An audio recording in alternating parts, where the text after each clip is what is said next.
What's your big feeling this week? I'm going to say bear with me on this, but probably don't bear with me on this. Okay.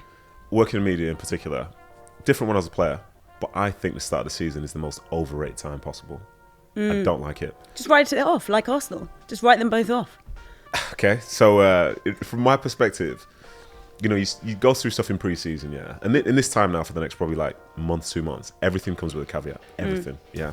But still, you have to talk about it on a day-to-day, week-to-week basis. Yes. You go through pre-season and the team could look good, and then everyone's like, yeah, but it's just pre-season. Yeah. You play the first game of the season, you win, you lose, or whatever, or someone looks good or bad. It's like, well, yeah, they look really good, but you know, it's just the first game. We'll have to see how things like pan out. Yeah. We spend so much time like not being able to like fully commit to something, and worse still, this is the time of year as well when you have to do predictions. Do you have people that you tap up on the phone and Tap like, up? Yeah. For a top 4 prediction. Or just like you want to know what's been going on. Who do you think's finishing top 4 this year? Say it. We're getting onto delusional fandom in a minute. Well, there we go.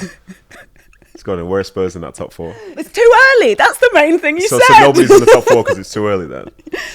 When do you first think that the table counts? It sounds like a cliche, but around 10 games to be fair.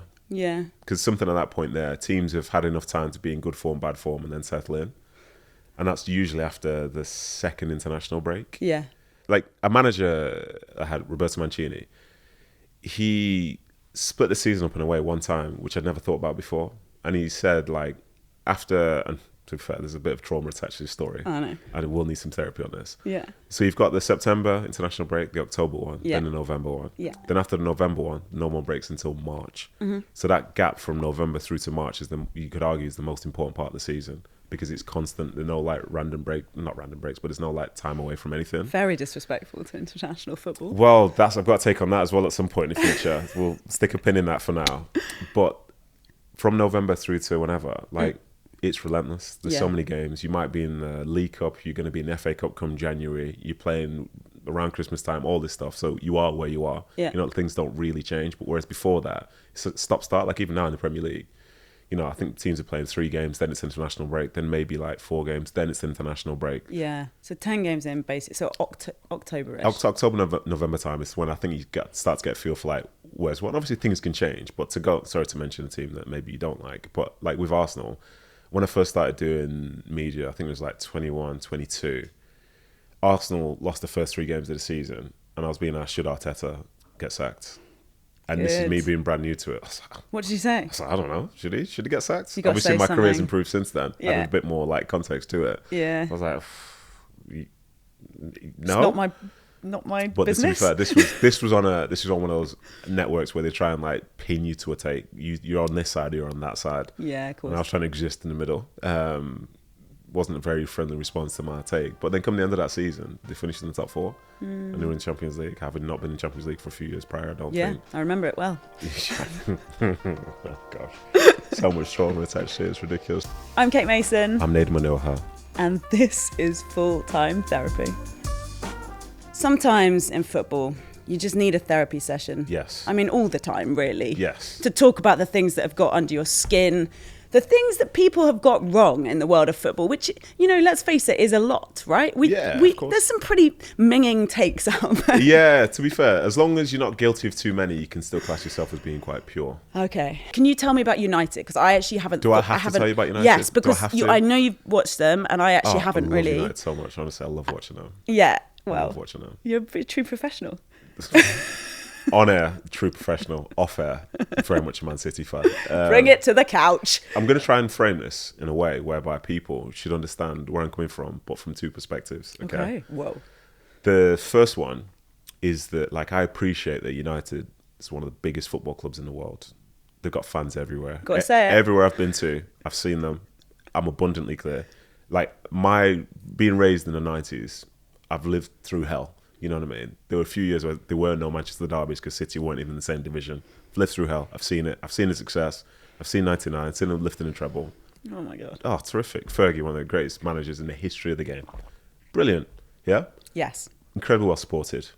Everyone else is a rival to United, though. And I think most of us enjoy watching them fail. Yeah? Because we had to wait a long time for it. Yeah, see? So maybe you fall in line with... It's our age category, though, maybe. Like, because younger people maybe didn't have it, you know, they've... How young are we talking? That's a good question, actually. I think Because I guess the heritage of it, like, this is Manchester United is existed yeah, while of course. they've been being So terrible. we saw it, we felt it, we witnessed it, whatever. But then it spills over into media for the way that it's still being spoken about. Because if it was relative to like success over the last few years, you wouldn't, like, no other team gets so much coverage as them, considering there's like not much to it. And so maybe, and I find that they're a tough team to compare to others around the world, because a team of that scale, you're talking about like Barcelona, Real Madrid, Bayern Munich, whatever, but they've all been more successful in that same time. Like United have gone a decade without winning a league title, something I never thought I'd see. So to express myself honestly, I watch the United games for work, or I watch it for pleasure. The pleasure comes when they're not doing so well. Yes. If United look good and comfortable, I tend not to watch it. Got it. Because I've spent a decade plus experiencing that. Yeah. If they're not looking comfortable and they're not doing well, Yeah. it's easy to put the channel on. Yeah. And I'm sure there'll be some people down the lens there who maybe agree with me, but that's me being completely honest. But where I think I sort of separate myself in some ways is like, if I'll talk about them as a proper analysis point, I'll be fair. I'll be completely fair, because I'm just talking about the football. Of course. The fact that I was longing for them to lose is a different matter. You're a true professional. But You're able to analyse without being taken over by emotion. Oh, it's tough though. Honestly, it's so tough. But they've improved. They'll be better because they can't be as bad as last year. And I think realistically, Cunha is a perfect signing for them, because he's got a sense, especially when like number 10, of being like somebody who can play in structure, but has a little bit of an edge and like a flair to him, which the crowd will buy into. I think him and Fernandes will do really well together. So what you're really saying is it's good for the league when Manchester United are good. I would never say that. I would never, ever, ever say that. I would never say it, and I would never wish it upon anybody, okay? At some point in our lifetimes, I think there will be like, they're chasing for a title again. And at this point, I hope to be retired from punditry. I think Villa are in a funny place where they're like a half improved, it almost feels like. And they'll Chelsea and so on. But it's for Spurs to make a jump that big with a new manager. It's obviously probably bullshit. It's probably possibly, but also a story fear, because this is therapy, isn't it? Yeah, come on. And this, I'm going to sound like such a hater on this pod so often, but I'm going to really express myself. Who are you hating now? I'm hating on the wrong team here, because it'll sound so nuts, but let me explain myself. Okay. So the last time there was a team that jumped from that low down to being that high up in the league, or possibly higher, could you name them that you can think of in the space of a season? Am I being really thick here? Is it No, really no, obvious? not necessarily. You'll hear more about it this year, because it's been a decade since. Go on. Leicester City. Of course, I am being really thick. No, because it's not something that's at the forefront of people's Yeah, minds. because you don't. That's such a. Yeah. So story time. Go on. Okay. So 2013-14, I'm at QPR in the Championship, and the top three is Burnley. Sorry, it's Leicester, Burnley, then us as QPR. Us as QPR, I think the squad that we had and so on, we should have really realistically been automatic. We started the season really well. Lo and behold, it didn't matter. Yeah. Maybe overreacted to that. But yeah, we started the season really well, all this stuff. And we ended up being promoted via the playoffs. But in the back end of that season, last final like third of the season or whatever, we were trying to get into the top two. Whatever result we get, I'd look at my phone. We might have won or whatever. Oh, Leicester have won. They went on a 20-something game unbeaten streak, yeah. So they got promoted, whatever. We got promoted in the playoffs. Nice moment. Terrific. The next year, it's Christmas 2014, yeah? And we all know the chat. Whoever's bought me Christmas is finished. It's cooked. Us as QPR, we were second bottom. And I remember just having a casual conversation with someone about, like, who's going down, who's staying up, and so on. And we weren't too far away from being outside the bottom three. And my exact words to this person, he said, don't worry about Leicester. They're finished, yeah? December 2014, okay? Don't worry about Leicester. They're finished. They were showing nothing. They had nothing. Jeez. Nothing to see here. Yeah. Wow. Fast forward to the end of the season, where I believe we finished bottom. Leicester finished maybe 17th, 16th, something like that. Comfortably stayed up.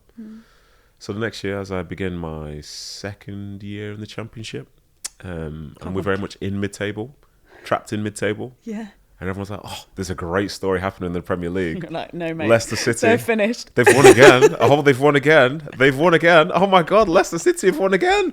Oh, they've beaten Man City. Oh, they've beaten this team. Everyone's like, this is the best story. I was like, yeah, definitely is, yeah. Definitely is. And alongside it, like, Kasper Schmeichel, my friend's doing it. Danny Simpson, he's playing in that team. Oh. And he got sold from QPR. He got told he wasn't going to play. Amazing. He went to Leicester. He went to Leicester to win a title. Yeah. So that season, it just remains in my mind because it was very tough to focus on what we were doing at QPR because I was thinking like this team that should have been finished are now Premier League winners.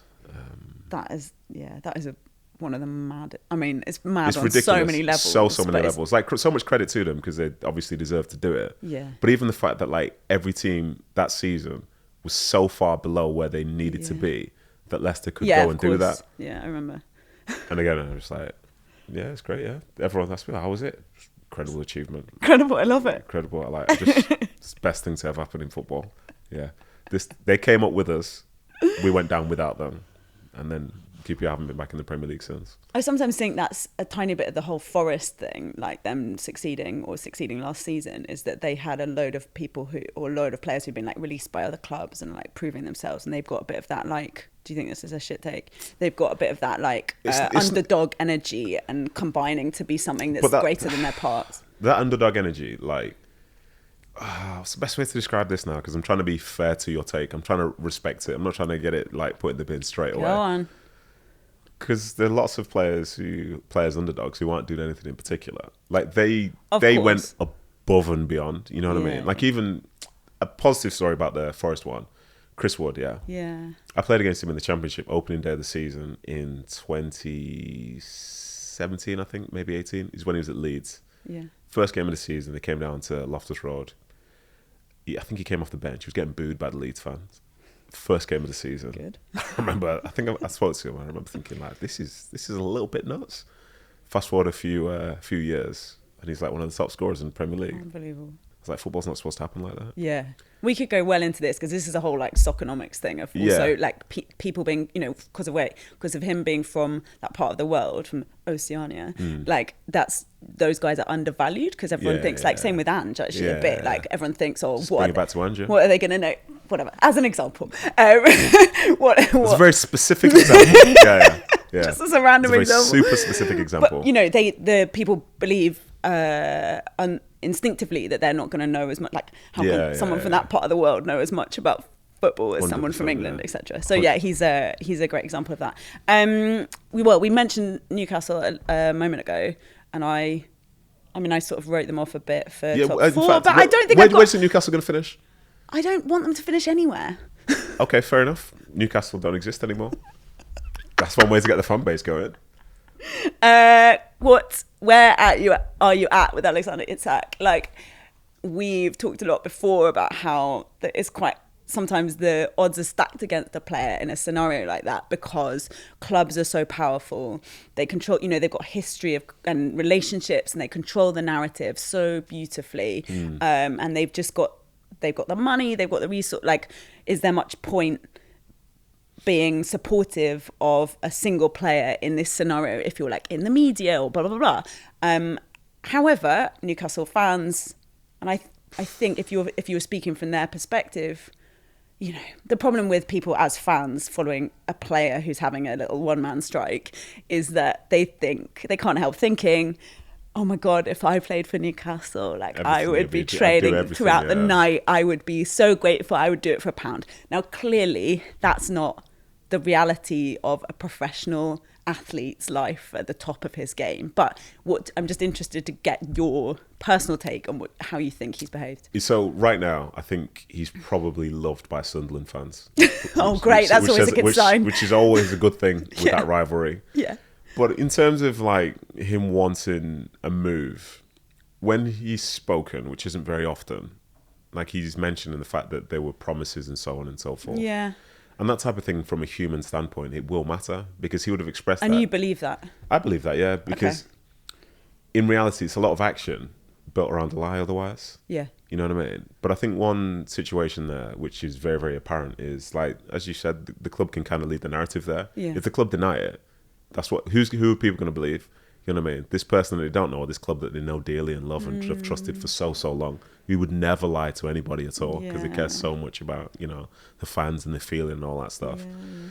So I think he was... I've just won a trophy for them, of course, even though Isak is associated very closely with that. I think I'm believing in what Isak said. I don't think he's lying. But then, obviously, the club can make it seem like he is. And the fans of the club, not really the player.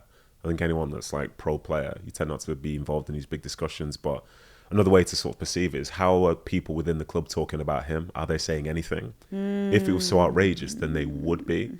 Like, what's Eddie Howe been saying specifically about him? What have the players been saying? And the answer is probably not much, because they know him, understand what he's trying to do. They might do it in a different way, but they still have his interests at heart because they know him. They know what he's like. They know what his desires are and so on. And if it's a case of him like wanting to leave, I don't think that's going to be a surprise to those players. Not least of all for the opportunity. If it is true that he's linked with Liverpool, we're talking about a team that could potentially be winning the title, as you say. Kind of like my beloved Man City as well. Do you want to talk about that? Yeah, go on then. You can have it. Tell you what's getting me this season: the amount of people that think that like they're really falling off hard. So City were third last year after the worst season we've seen them have under, or maybe the worst seasons that they've had under Guardiola. Yeah, definitely. And they're 3 points behind Arsenal. Lol. So in terms of delusion, I'm a fan who thinks that they're very capable of winning it, but I think it's also a bit delusional to assume that they won't be involved in a title race this year. Yeah, I hear you. I'm quite interested as well because, Pep Linders has come in, the dude. The two Peps. Yeah, quite. Mm-hmm. What a dream. Oh, God, yeah. Oh, no, Pep G. No, not this one. Pep G, you know what I mean? Kiss, kiss. Yeah. No, yeah, I'm quite interested by what kind of impact he has. I think from the first game, one of the first stats that they had their running stats were a lot higher than Wolves', which isn't normal for City. Yeah, and they were playing this very high line. Yeah, exactly. So stuff's happening, stuff's changing. So who knows? It could be, Pep Squared could be really good. So you're thinking they're challenging for the league title, but who are we looking at in the Champions League? You look at the semi-finals from last year, and you've got like an Inter Milan, you've got Barcelona, you had on the other side, who was it? The PSG, and it was Arsenal. Yes. Real Madrid and all these, and Man City as well, teams that have won it in recent times. So there's quite a few teams that think they can do it, but the difficulty is actually being able to do it under the new format, because there are certain things that could go against you, and I think Arsenal have got a case for that as well. We talked before about like how, do you know how the format works? Like, do you understand the format? And I love that. I actually quite am into the league of it, because it gave. Do you remember when Villa were like top of the? Yeah. Celtic were up there as well. Yeah. Top of the Champions League. Villa finished top 8. Match day 3. I think. Did they not finish in the top 8? Yeah, but they were literally the top one, Best which is team like in Europe, that's kind of cool, isn't it? That's kind of fun. So yeah, so I'm quite into that. But I did try and reread the bump that's written about how the format changed. And it's something about like kind of UEFA verbiage that means that you start to read it and your brain just goes into some sort of fugue state where you're just like, Obviously, this is new for you. First being back reading. In it, so no, not necessarily reading. I can see the positives, but the positives in the early part of the tournament for me suit the teams who you wouldn't expect to do that well. Right. Firstly, like when you see the first draw. Yeah. Obviously, not everybody fully pays attention to it if their team's not involved, but yes. like it's a fully automated thing. Yeah. So instead of like seeing all those balls with names coming out and so on, it's like bang, this team's here, so it's going to be this, this, and this. Yeah. And the draw really accelerates the more time that passes. And what I didn't like was the fact that it's harder to track other teams' journeys now. So for example, if Spurs were in the group with 3 other teams, you're going to be checking to see what those 3 teams are doing. And if like Celtic or whomever were in another group, you kind of know what they're doing. Yeah. Whereas now, like, you'll know your fixtures. And it's more fixtures than previously, isn't it? Yeah. Like, you'd know your fixtures, but no one else is having anything possibly close to that unique set of fixtures either. Yeah. So it's harder to compare. Yeah. It's almost impossible to compare. Yeah. Yeah, it is. And then in the last match week of the group phase, the Champions League phase, to get the wording right, the Champions League phase. So there were 18 games. But in the 18 games, people were playing against teams of different like rankings and so on. Yeah. And you're trying to figure out who's going to finish in the top 8 or the 16 or 24, whatever it is.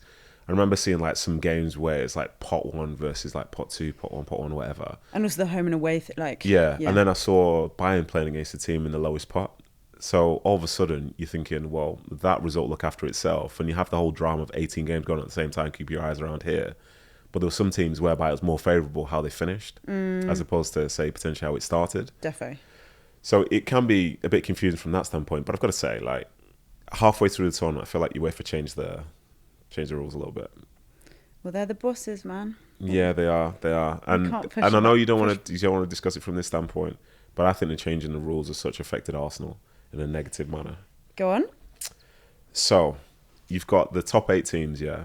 And the talk before the tournament started was that you need to battle to get in that top 8 so you get preferential treatment. Yes. And say after the playoff type things are done, it's going to be like a tennis seeding. Teams are on this side or that side, and it's all favourable. And the only time one could play 2 would be in the final, which was valid. But what they did was they paired teams together. So like teams 1 and 2, 3 and 4, 5 and 6, 7 and 8, yeah? Yes. And unfortunately it meant that only one of those teams, from a location standpoint, would get a favourable draw. Yeah. Which is why Arsenal were playing the second leg of their semi-final in Paris, as opposed to it's Paris not ideal playing at Arsenal. It's not ideal for them because they worked hard to get the advantage. Because saying the round before, I think they played Real Madrid away first, then home. And that's what you'd expect from a team who finished higher up in the rankings. Because Real Madrid and PSG, for as good as they are, or more so PSG last season, they finished lower down. They finished behind Arsenal. Yeah. So why should you get a home advantage in the semi-final second leg? Yeah, true. So that was because Arsenal were paired up with somebody else that was close to them in the rankings. So they got the bad side of that. And I think if you look at PSG, for as good as they were, they're still the PSG team that lost to Villa the round before. Yeah. In Birmingham. Yeah. So who's to say that Arsenal couldn't have beaten... That was insane. Couldn't have beaten them at the Emirates in a must-win game to get to the final. Yeah.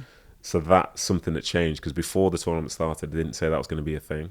Then as if by magic, there's a little slight change on the website. I don't know what you're implying. That's interesting. Because that was part of the whole rationale behind taking away goals, which for me, I'm a big fan. I'm a big fan of that as well. You were worried for a second there, weren't you? I was. I thought you were going to be like... So I know some people are very like conservative with the way football works. They feel like it shouldn't really change. And, yeah. You know, that's fine. That's your take on it. And I don't feel like that's sus. Yeah, I think... No, it's not us, because I think getting rid of the away goals means that you try and win games more often than not.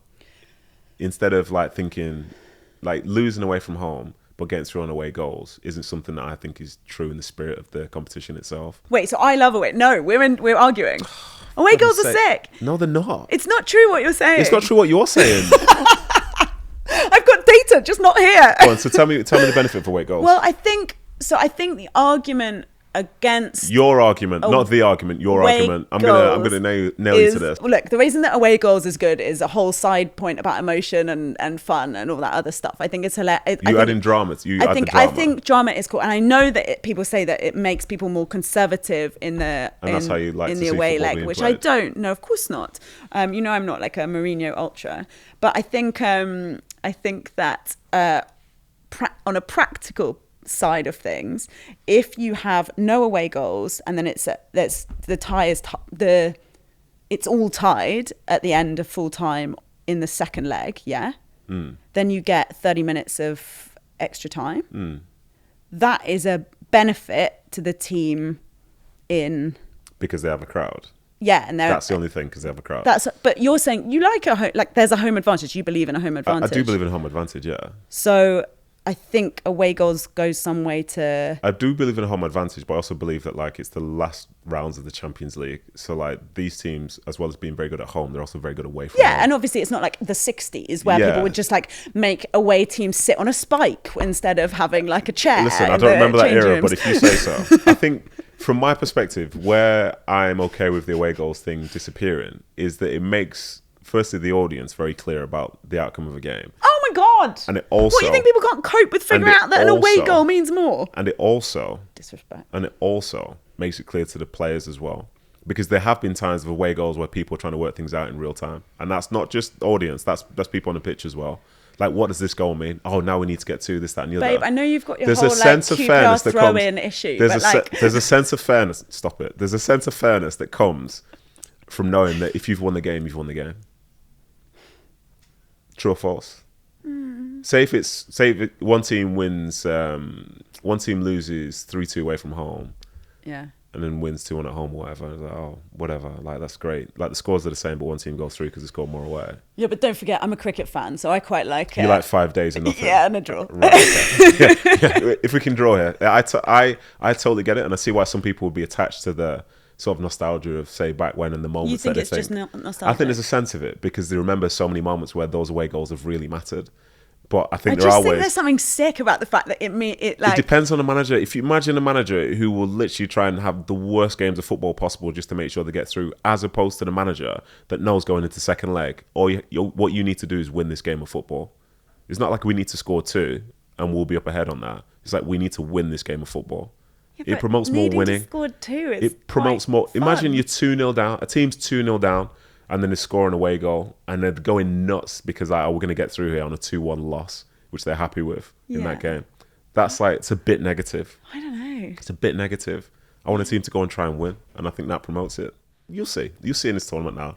Providing Spurs make it into the knockouts, then you get that experience of seeing whether you prefer away goals or not. That's quite a big provision. Kate, I know you. I think you're a bit delusional, but you need to be able to quantify these things. Okay. And seeing as though we're in this era now where we can get extra information and so on, spoke to like some big brains out there, big brains, and they came up with these questions. They were going to basically say to me and to the audience, like, how deluded you are. So, how deluded Just do you generally, think you or? are? How deluded do you think you are As a football fan. as a football fan? You've been speaking to boffins about this. Yes, I have. Yeah, Oh, exciting. I have. Yeah, some of the biggest brains in football. All right, hit me with it. No, not yet. How deluded in football do you think you are? Well, I feel like I have a level of optimism that is probably higher than your average football fan. Okay. So maybe like here, Okay. maybe like 80%. Okay, so the higher the percentage, the more optimistic you are. Yeah, the more, I guess, and you would probably call that deluded in this context. Well, let's see. Let's ask the questions. Question number 1. Okay. Your club is linked with signing a player you've never heard of. How do you react? Okay, so that's actually a tricky one, particularly in light of recent events. What's a recent event? Well, as a supposedly being signed, sealed, delivered, and then going to Arsenal. So I think that actually what I try to do, having also, let's not forget, one of my jobs that I did was working as a presenter on Sky Sports News, and I worked transfer deadline day and all that sort of stuff. So I think that is an extra bit of background that has sort of killed my excitement for transfers. Right, With okay. respect, colleagues who I love, and all the great work you're doing. Yeah, I basically now don't really believe in assigning at all until he's literally like wearing the shirt. Okay, let me take a step back then. Yeah. Not whether the signing is going to happen. Okay. Say if it's a player you don't really know much about, such, do you look at their stats? stats? I'd watch the like skills. YouTube. Skills, Welcome to whatever. Spurs, Yeah, such yeah, and such a name. yeah, you do those things. Yeah, At your big old age. Genuine. There's some great stuff on like TikTok that people have made these days. Yeah, just to see, just to get a view, you know. Also, it's nice to be able to be like Just to see, to get a view. YouTube highlight reel. That's where you go for that. It's really analytical. I think you can see. Go on. Question 2. No, not question 2 yet. I'm still trying to sort of drill down more into this one. Would you say most people in your orbit do the same thing?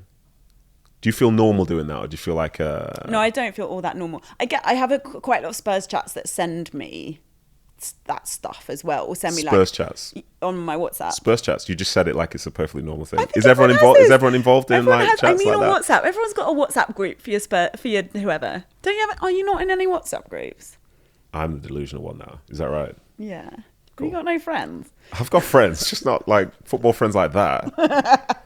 Yeah, so I get that some of those everyone will be like picking up all the little tiny articles about, you know, some tiny shit that this amazing player has done and how they're going to solve everything. How long do you give them before you decide whether they're good or bad for the team after they've signed? Well, see, again, this is maybe like the optimistic mad side, is that I just believe it's my job to like believe in them. And if I believe in them, then they'll be good. So I won't let myself form a view really until 10 games in. How long did you defend Ange for? I'm still defending Ange. See, optimistic 80, that's what I'm going to start calling you from this point forward. Right, so despite an average summer window, Yes. your club manages to win on the opening day. How many positive results does it take before you start to believe that this is going to be your year? So I know because of that, like we do often win at the start of the season. Do you often have average summer windows? Yeah. Okay. So I try not to think of that. So we talked a bit about when you start caring about the table. My view is you shouldn't look at the table until like Christmas. So that's how long it takes for you to fully Because you believe. can get ahead of yourself, can't you? How about if you were to beat Arsenal in the first third of the season, would you believe then? I would be surprised. I mean, we actually beat Arsenal in pre-season, so. Pre-season. Did you see the goal though? Anyway, I did see the goal. Yeah, do you know what? Hot take. I think it was a foul before it. All right. So you will literally spend half a season before you'll be like, yeah, this is going to be it. Yeah, because I've been bitten a lot by that. Okay, then. So what round of the FA Cup or we'll say Champions League for Spurs this year does your team have to reach before you're putting out the Wembley final? Or They've just got to win one round, actually. That's it? And you think it's going to happen? How many years was it between, say, the Europa League and the League Cup? How many years was it for Spurs fans? Because I just so want. I don't know if this will change this season. Actually, now that we have got a trophy, by the way, but nobody knew. No, good. Nobody knew. I just got to keep people informed, right? Breaking so news. Every year through that time, was it 2008 when? Yeah. Exactly. So I have every single year believed it's going to happen in the cups, in the cups. Yeah. That's because you got it. It's nice. It feels nice. Oh yeah, look, because that's the sort of stuff, like with the league, it's a consistency. Obviously, you have to keep winning, blah blah blah. Whereas it's more magical. The cup. Do you believe it quietly, or are you outward in terms of your belief? No, yeah, I do tend to believe it quietly. I've actually never admitted this publicly before. I don't think. Okay, I'm sure nobody's listening. Yeah. So, do you, in your heart of hearts, because they switched off when you were talking about City. Do you believe in your heart of hearts that refereeing decisions for and against your club balance out over the course of a season? So this is actually, again, a very much a learned approach. And I don't know what I feel in my heart of hearts. Here we go. Because I believe intellectually and realistically that yes, they do balance out. I believe that. I fully believe that. I've met some referees. They're mainly nice. They mainly are quite sincere little dorks. They are, and all they want is to just. They really love football, and they just weren't very good at it. So they just really want to be involved. That's subjective. Maybe they just wanted to be a referee. I think that's unlikely. Not impossible. Non-zero chance. Do you know any? I mean, maybe Sean, actually. But then again, that's because she's female. So do you know what? There is a pathway actually for former players to become referees quicker. Yeah, how is that going? Anyone on it? I didn't sign up for it, so I can't really help you. So you believe that there's a balance? I believe referees. So I think maybe I framed the question incorrectly here. So do you believe that Spurs have good luck in a season? With refereeing decisions? Yes. I just don't think it exists. You don't believe good luck exists? For refereeing decisions. So what's the balance then in your mind? I said decisions don't balance themselves out. What does that mean to you? You see now you. Yeah, okay. It means that probably 60% of the time they go against. Okay, so you're the same as every fan then. Yeah. Every fan thinks that their club's unlucky. Yeah. But I don't. Do you sit in the middle with that? But I don't a lot of people genuinely believe that there is a fucking conspiracy against them by referees. And you don't believe that? No, I think honestly, I take you on now. I think that is embarrassing, and I think you should be ashamed. I mean. So here we go. This is it. You've revealed yourself. Yes, everyone. But there's corruption against Spurs. No, I don't think that. I believe referees. You said 60%. I just believe bad luck. I think referees are trying their very best. I think they make mistakes. I'm sorry they make mistakes. I know people feel like that's unacceptable, but everyone makes mistakes. And if we were all as bloody profoundly held to account as referees were, we'd all just shit our pants and never go to work. In these group chats that you're in, does anyone ever mention referees before a game? Who they've got in any particular week and any decisions they've made in the past. And do you agree or disagree with those people? No, I try not to look. So you don't defend them in the way you've just done here? I just don't reply. I send a GIF, a laughing GIF about something else. Or like a little Are there any referees any referees that you like or dislike in particular? You don't have to name their names. Yes. That are currently employed, working now? Yes. And I sometimes feel proud. Like or dislike? Think are good and professional. I sometimes feel proud when an English referee referees a big game. A big game? Like a Champions League final or something. Okay. So we were talking domestic, but you've thrown it that way. Yeah. Are there referees you don't like in the Premier League? No. Are there referees you don't like in the Premier League? Look, Doctor, I'm feeling uncomfortable with this line of questioning. I think your delusion is slightly oozing out here. You thought you were going to keep it under wraps, but yeah. Bugger. Right, okay. Next question. So this one is a good question, but I'm going to make it a bit more relevant to this, yeah. Your favourite player is linked with a move to a bigger club. Okay. It's very specific Impossible, wording there. obviously, but yeah. There we go. A bigger club. When do you allow yourself to let them go emotionally? And when I say this question is going to be twisted now, because I'm sure some of you Spurs fans thought you were getting a Bereze. Mm-hmm. Have you let him go emotionally? So Did you picture him wearing a Spurs shirt, tearing up down the left wing? Unfortunately, it did get quite advanced, so I did think it was done.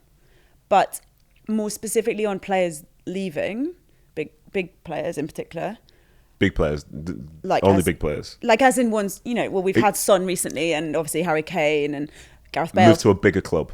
So is LAFC a bigger Son, club? Yeah, so everyone loves Son partly. Of course, everyone loves Son because everyone loves Son. But that move has been soothing to us, I think, because he's gone somewhere. It's not a diss. It's almost like him continuing to be a servant for the club. But the real answer... That's hilarious in itself. The real answer is that I never let them go. Harry, I've never let you go. Gareth Bale... in a way, he was a Tottenham player. Harry Kane? Harry Kane, but Harry Winks, sure, too. But Gareth Bale, in a way, he was a Spurs player to the end. Okay. Yeah. So that's in both ways, positive, negative, whatever. Yeah, I still sort of think they play for Tottenham. Who's the most hated Spurs player to have left? Well, it's Sol Campbell, obviously, but... Okay. Yeah. And say when Spurs play Arsenal in a few weeks, if Bereze is playing for Arsenal, do you boo him? I don't recognise Arsenal as a club. Would you boo him? I would not. I would try not to. Do you think other people would? I think people will. But I won't, probably. Will you dislike him? In fact, let's not say will you dislike him.